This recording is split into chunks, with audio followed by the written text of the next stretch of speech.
রাতের রাজশাহী সিটির এই শহরের নাম কেউ জানলে জানাবেন।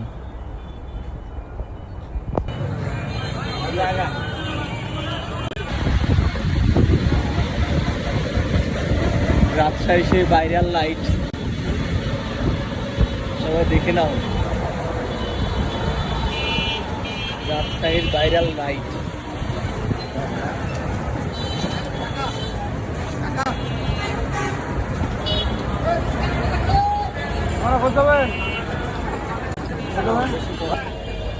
আর এটা হচ্ছে যে রাজশাহী রেলওয়ে স্টেশন। আমি রাজশাহী রেলগেট নামার পরে এখন হেঁটে হেঁটে যাচ্ছি ভিতরের দিকে, যেহেতু আমার টিকিট কাটা আছে। রাত 11:20 আমার টিকিট কাটা, অনলাইনে টিকিট কাটছে। সেই টিকিট নিয়ে আমি ভিতরে চলে যাচ্ছি। এখন পথের মধ্যেই আমার কিছু বেস্টমেন্টের সাথে দেখা যাবে, আমরা একসাথে প্রোগ্রামে ছিলাম। বন্ধুরাও যাচ্ছে স্টেশনের টিকিট কাটার জন্য।